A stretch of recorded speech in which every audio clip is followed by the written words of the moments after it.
Welcome to Surya tutorials. तो कैसे हो आप लोग।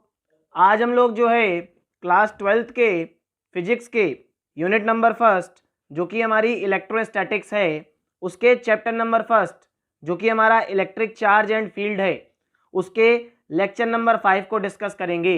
तो अपने लास्ट लेक्चर्स में हम लोगों ने जो है कूलॉम्स लॉ तक की सारे टॉपिक्स को कवर अप कर लिया था। आज के लेक्चर में हम लोग जो है Coulomb's law in vector form को देखेंगे। फिर हम लोग जो है कूलॉम्स लॉ को पोजीशन वेक्टर्स के टर्म्स में समझेंगे और साथ ही साथ हम लोग जो है कंटिन्यूअस डिस्ट्रीब्यूशन ऑफ चार्ज को भी देखेंगे। तो वीडियो जो है बहुत ज़्यादा इंपॉर्टेंट होने वाला है। अगर अभी तक आप लोगों ने जो है लेक्चर नंबर 1 से लेकर के लेक्चर नंबर 4 तक की वीडियोस को नहीं देखा है तो आप लोग जो है उनको देख सकते हो जा करके। चलिए वीडियो को स्टार्ट करते हैं। तो यहाँ पे आप लोग देखो, अगर हम लोग Coulomb's law in vector form की बात करें तो कूलॉम्स लॉ में हम लोगों ने क्या देखा था कि अगर हमारे पास दो चार्ज रखे हैं Q1 और Q2 और ये r डिस्टेंस की दूरी पर रखे हैं तो ये क्या करेंगे, अपने ऊपर एक फोर्स को एक्सपीरियंस करेंगे and that force is called electrostatic force. और इसकी वैल्यू अपने लोगों ने क्या निकाली थी, Fe equals to K Q1 Q2 upon r square.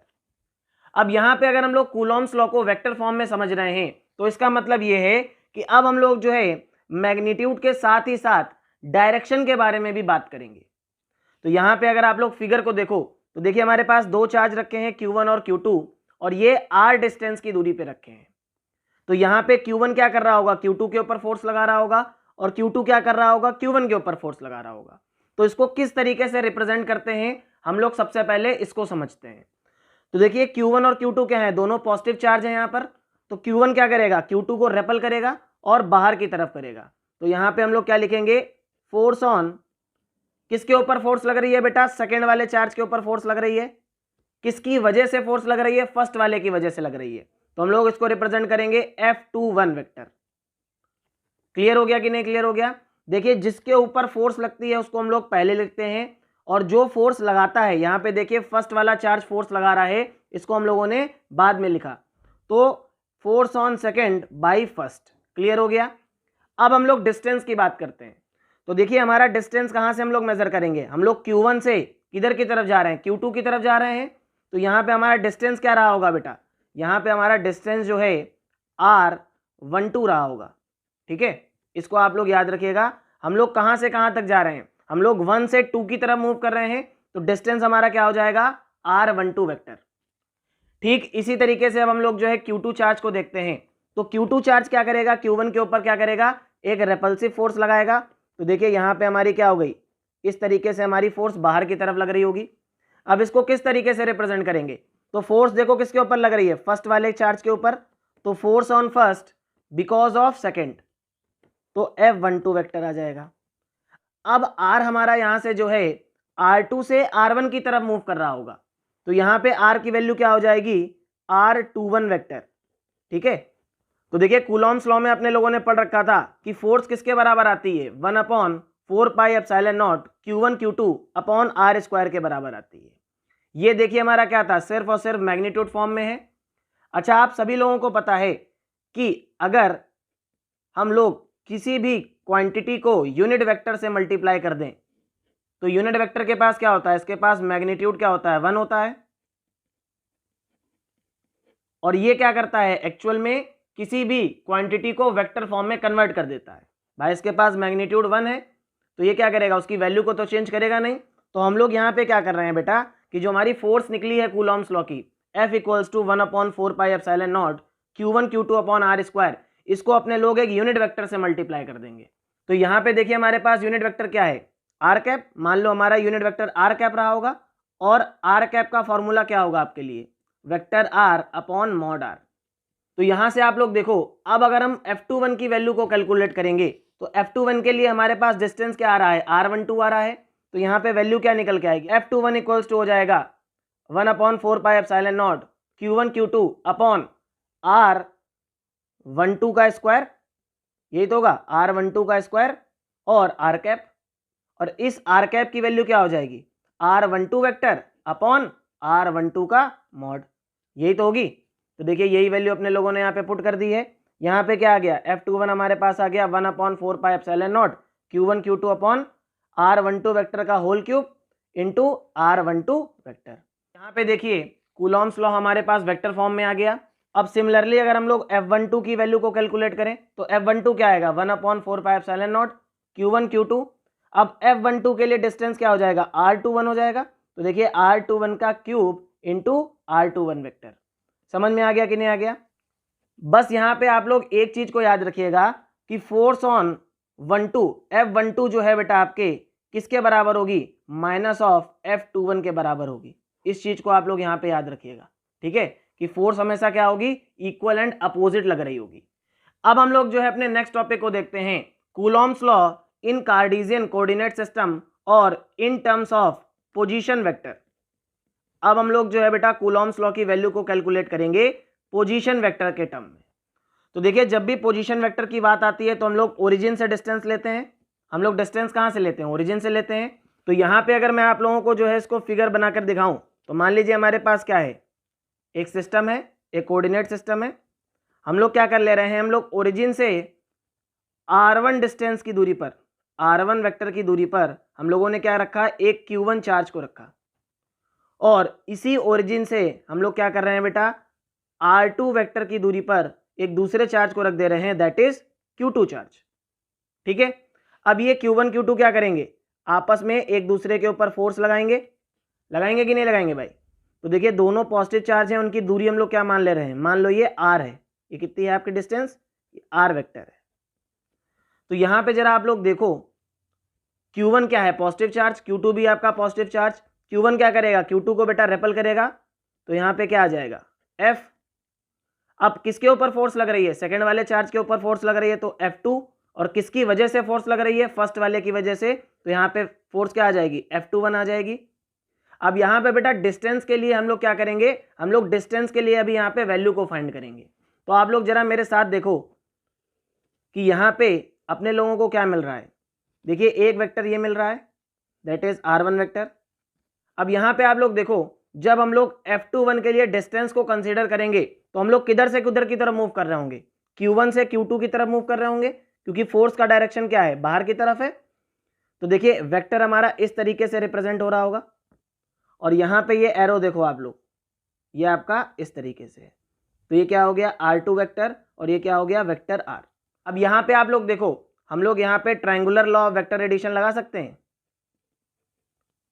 Triangular law of vector addition को अगर हम लोग यहाँ पे लगाते हैं, अब triangular law of vector addition क्या कहता है कि अगर तीन साइड्स जो हैं तीन वेक्टर को रिप्रेजेंट कर रही हैं और वो मिलकर के ट्राइंगल बना रहे हैं सच दैट कि जो फर्स्ट वेक्टर है उसका हेड सेकेंड वेक्टर की टेल के साथ कनेक्टेड है और सेकेंड वेक्टर का हेड थर्ड वेक्टर की टेल के साथ कनेक्टेड है, तो उन तीनों वेक्टर का सम क्या होता है 0 होता है।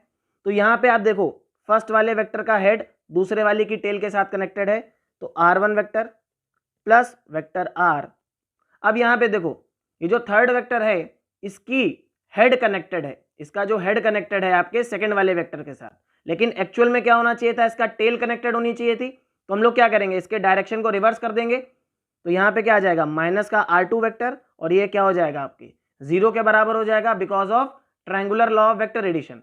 तो यहाँ पे r वेक्टर की डिस्टेंस क्या आ जाएगी r2 vector minus of r1 vector.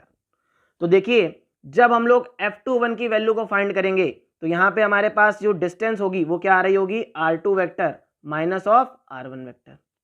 आ गई कि नहीं आ गई। अब देखिए अब हमारा जो Q2 चार्ज है ये Q2 चार्ज Q1 के ऊपर क्या कर रहा होगा एक रिपल्सिव फोर्स लगा रहा होगा और ये फोर्स आपकी बाहर की तरफ लग रही होगी। तो ये फोर्स की वैल्यू क्या आएगी F12। भाई फोर्स किसके ऊपर लग रही है फर्स्ट वाले के ऊपर और किसकी वजह से लग रही है सेकंड की वजह से लग रही है। तो यहाँ पे क्या आ गया F12 आ गया। अब अगेन हमें यहाँ पे क्या चाहिए R की वैल्यू चाहिए है। तो यहाँ पे आप लोग जरा फिगर को देखो बेटा, देखिए ये हमारा क्या हो गया R2 वेक्टर हो गया। अब देखो जब Q2 चार्ज Q1 के ऊपर फोर्स लगाएगा तो डायरेक्शन हमारा डिस्टेंस का क्या होगा Q2 से Q1 की तरफ। तो देखो वेक्टर हमारा इस तरीके से पॉइंट होगा कि नहीं होगा। तो ये क्या हो गया वेक्टर R हो गया और यहाँ पे हमारा क्या हो गया R1 वेक्टर हो गया। अगेन यहाँ पे अपने लोग क्या कर सकते हैं triangular law of vector addition लगाएंगे तो हमारे पास वैल्यू क्या आएगी R2 vector plus of R vector minus of R1 vector equals to क्या हो जाएगा 0 हो जाएगा। तो वेक्टर आर की वैल्यू क्या आ जाएगी, R1 minus of R2 vector. समझ में आ गया कि नहीं आ गया? सिंपल सी बात है बेटा, यहाँ पे देखो ये हमारा फर्स्ट वेक्टर है, इसका हेड सेकेंड वेक्टर की टेल के साथ कनेक्टेड है, और थर्ड वेक्टर जो है इसका हेड कनेक्टेड है आपके सेकेंड वेक्टर के हेड के साथ। तो हम लोग क्या करेंगे, इसको रिवर्स करेंगे। रिवर्स करेंगे तो यहाँ पे वैल्यू क्या आ जाएगी, निगेटिव आ जाएगी। तो देखिए वही हमने किया, हमने इसको रिवर्स किया, वैल्यू निगेटिव आई और ये किसके बराबर होगा, 0 के बराबर होगा। तो वेक्टर आर की वैल्यू क्या आ गई, R1 minus of R2 vector. जब हम लोग force on first because of second निकालेंगे तो यहाँ पे आर की वैल्यू हमारे क्या आ रही होगी, आर की वैल्यू आ रही होगी R1 vector minus of R2 vector. आ रही होगी कि नहीं आ रही होगी? तो अब हम लोगों को कुछ करना ही नहीं है, हमारे पास क्या आ गया, हमारे पास आर की भी वैल्यू आ गई F12 के लिए और F21 के लिए। तो हम लोग डायरेक्ट क्या निकाल सकते हैं, फोर्स निकाल सकते हैं कूलॉम्स लॉ की हेल्प से। तो यहां से अगर हम लोग बेटा फोर्स की वैल्यू को कैलकुलेट करें तो F21 हमारा क्या आएगा, 1/4 pi epsilon naught Q1 Q2 upon R का स्क्वायर इंटू यहाँ पे क्या हो जाएगा, vector are upon mod R, यही तो होगा। और आर हमारे पास क्या है, वेक्टर आर हमारे पास F21 के लिए निकल के आया था R2 vector minus of R1 vector. देखिए यहाँ पे मैंने अभी आप लोगों को वैल्यु निकाल करके दिखाई थी, आई थी कि नहीं आई थी? तो ये वैल्यू अपने लोग यहाँ पे पुट कर सकते हैं कि नहीं कर सकते? तो हमारे पास आ जाएगा F21 कितना आ रहा है, 1/4 pi epsilon naught Q1 Q2 upon R2 vector minus of R1 vector के मॉड का cube into R2 vector minus of R1 vector. आ गया कि नहीं आ गया? अब सिमिलरली देखो बेटा हमारे पास क्या हो जाएगा, सिमिलरली अगर हम लोग देखें तो F12 वेक्टर की वैल्यू क्या आएगी, 1/4 pi epsilon naught Q1 Q2 upon यहाँ पे क्या आ जाएगा बेटा, again R square into vector are upon mod R, क्योंकि हम लोगों को क्या चाहिए, in terms of position vector चाहिए, लेकिन होगा तो वो वेक्टर फॉर्म में ही। तो हम लोग आर कैप से मल्टीप्लाई करते थे तो क्या आता था, vector are upon mod R. और यहाँ पे F12 के लिए आर की वैल्यू क्या होगी, R1 vector minus of R2 vector, होगी कि नहीं होगी? तो ये वैल्यू हम लोग यहाँ पे पुट कर देंगे तो हमारे पास F12 क्या आ जाएगा, 1/4 pi epsilon naught Q1 Q2 upon R1 vector minus of R2 vector के मॉड का cube into R1 vector minus of R2 vector. तो देखिए अपने लोगों ने क्या किया बेटा, अपने लोगों ने कूलॉम्स लॉ को निकाल लिया इन टर्म्स ऑफ पोजीशन वेक्टर।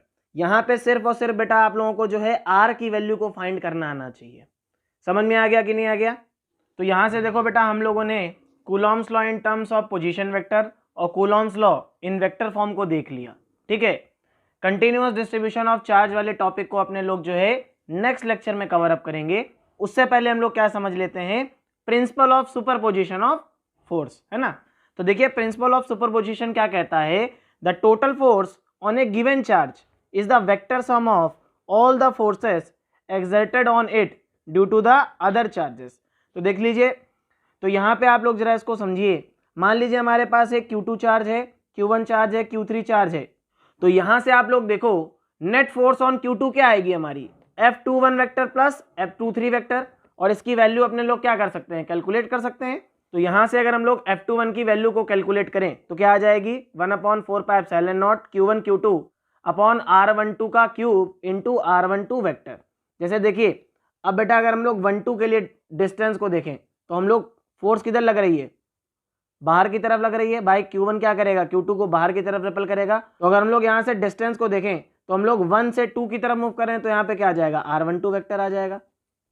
अब Q3 के लिए, Q2 और Q3 के लिए अगर हम लोग डिस्टेंस को देखें तो हम लोग देखिए Q3 क्या कर रहा है, Q2 के ऊपर फोर्स लगा रहा है और फोर्स बाहर की तरफ लग रही है। तो यहाँ पे डिस्टेंस क्या आ जाएगा, R32 आएगा कि नहीं आएगा?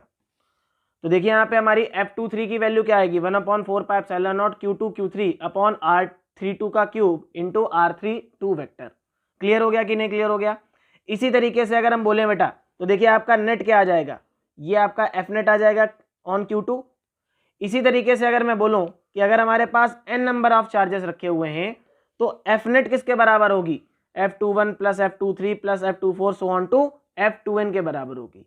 मीन्स आप लोग इसको समझिए कि अगर हमारे पास एक सिस्टम रखा हुआ है जिसमें हमारे पास n नंबर ऑफ चार्जेस रखे हुए हैं, तो अगर हमें किसी एक चार्ज के लिए फोर्स की वैल्यू को निकालना है तो उसके ऊपर क्या कर रहे होंगे, बाकी सारे चार्ज क्या कर रहे होंगे, फोर्स लगा रहे होंगे, और जो टोटल फोर्स आने वाली है वो उन सभी चार्जेस के द्वारा जो फोर्स लगाई जा रही होगी उसके सम के बराबर आएगी। तो यही हमारा क्या बोलता है, प्रिंसिपल ऑफ सुपरपोजिशन कहता है। तो यहां से आप लोगों को जो है सुपरपोजिशन प्रिंसिपल समझ में आ गया होगा। आज के वीडियो में हम लोग जो है यहीं तक रखेंगे। नेक्स्ट लेक्चर में अब हम लोग जो है कंटिन्यूअस डिस्ट्रीब्यूशन ऑफ चार्ज वाले टॉपिक को समझेंगे और वहां पे linear charge density, surface charge density और वॉल्यूम चार्ज डेंसिटी को देखेंगे। तो आई होप आप लोगों को वीडियो अच्छा लगा होगा। अगर वीडियो अच्छा लगे तो प्लीज़ चैनल को सब्सक्राइब कर दीजिएगा, अपने फ्रेंड्स के साथ वीडियो को शेयर कर दीजिएगा। साथ ही साथ अगर आप लोगों को जो है इन सभी नोट्स की PDF को डाउनलोड करना है तो आप लोग जो है मेरे टेलीग्राम चैनल को ज्वाइन कर सकते हो। वहाँ पे आप लोगों को सारे के सारे नोट्स फ्री में अवेलेबल हो जाएंगे। Thank you so much. मिलते हैं नेक्स्ट वीडियो में। Till then keep learning and keep enjoying.